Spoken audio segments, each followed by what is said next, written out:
প্রায় এক সপ্তাহ ধরে কলকাতা মেডিকেলে ক্যান্সার আক্রান্ত জাপানের রোগী।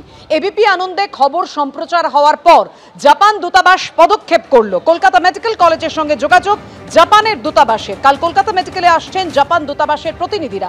পুরো বিষয়টা কিভাবে সম্ভব হলো জানাবেন আমাদের প্রতিনিধি সন্দীপ সরকার আমাদের সঙ্গে রয়েছেন। জানাও সন্দীপ।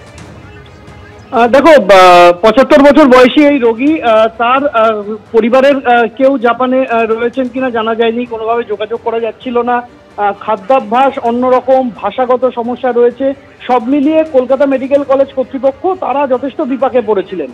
স্বাস্থ্য ভবনকে তারা বিষয়টা জানিয়েছিলেন যে এই জাপানের বাসিন্দা এই রোগী, যিনি কলকাতায় এসে অসুস্থ হয়ে পড়েছেন, পরবর্তীতে কলকাতা মেডিকেল কলেজে ভর্তি রয়েছেন, মিশিহিরো কাতা যার নাম, তাকে নিয়ে কি করণীয়, এরপরই কলকাতা পুলিশের তরফে যোগাযোগ করা হয় জাপান দূতাবাসের সঙ্গে কলকাতা মেডিকেল কলেজ কর্তৃপক্ষের আবেদন মতো।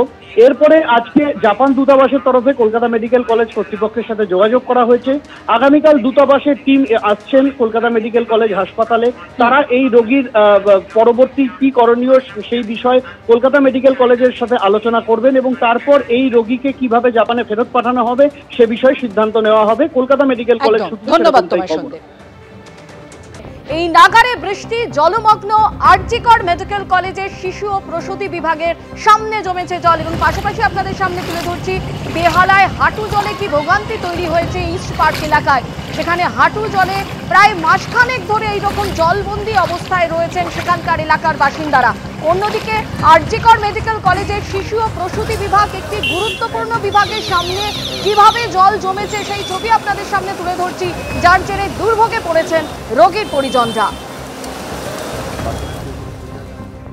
নাগাড়ে বৃষ্টির ফলে এই মুহূর্তে আরজিকর মেডিকেল কলেজ হাসপাতালে আমরা দেখতে পাচ্ছি যে শিশু এবং প্রসূতি বিভাগের সামনে জলমগ্ন জায়গা।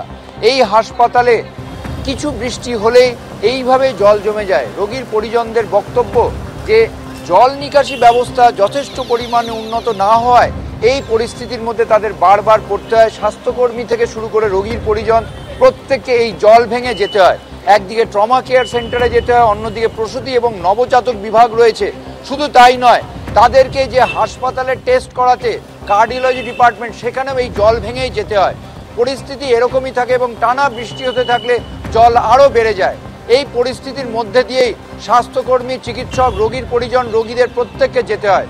ক্যামেরায় সুবীর রায়ের সঙ্গে ঝিলম করঞ্জাই, এবিপি আনন্দ, কলকাতা।